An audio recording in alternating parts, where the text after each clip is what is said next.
Ако сте малък ютубър и видеята ви получават 0 гледания, този 2-минутен трик ще промени всичко.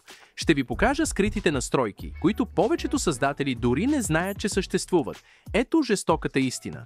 Когато сте нов канал, YouTube няма представа за какво е съдържанието ви или кой трябва да го види, затова видеята ви се загубват. Но YouTube всъщност ни казва как да поправим това.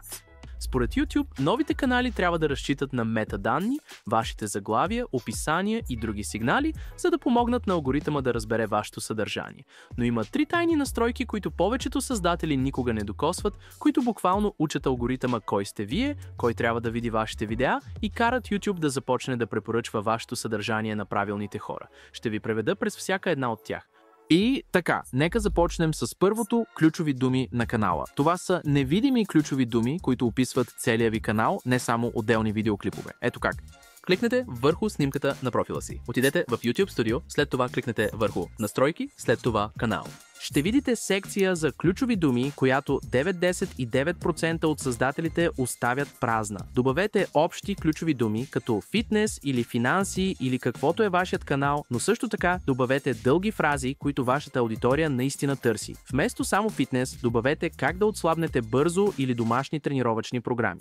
Като редовен зрител, разглеждащ YouTube, всъщност не можете да видите тези ключови думи, които каналите използват, за да помогнат на алгоритъма да насочи съдържанието им към правилните зрители.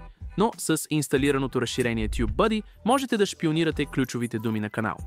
Това означава, че можете да разгледате най-големите канали във вашата ниша, да видите точно какви ключови думи използват и да моделирате това, което работи за тях. Вторият трик е в настройките по подразбиране за качване. В същото меню кликнете върху Качване по подразбиране. Това е злато, защото всяко видео, което качвате, автоматично ще включва тези описания и тагове.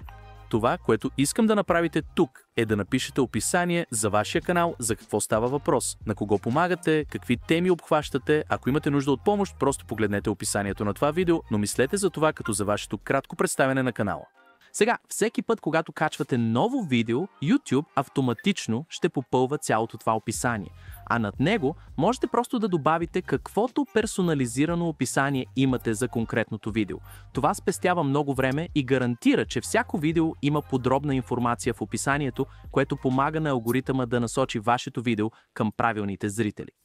Сега за третата и последна настройка – стандартни тагове. Това е много важно за нови канали, защото таговете са едно от основните неща, на които YouTube разчита, когато каналът ви е нов и алгоритъмът все още няма достатъчно данни за вашето съдържание. Ще ги намерите в същия раздел за стандартни настройки на качване. Това, което искате да направите, е да добавите около 2 до 5 тага, които описват вашия канал като цяло. Тези тагове автоматично ще бъдат добавени към всяко видео, което качвате. Няма допълнителна работа. Няма нужда да помните да ги добавяте ръчно. Точно както с ключовите думи, искате да се уверите, че използвате комбинация от общи термини с дълги фрази. Тези 3 настройки работят заедно като GPS за алгоритъма.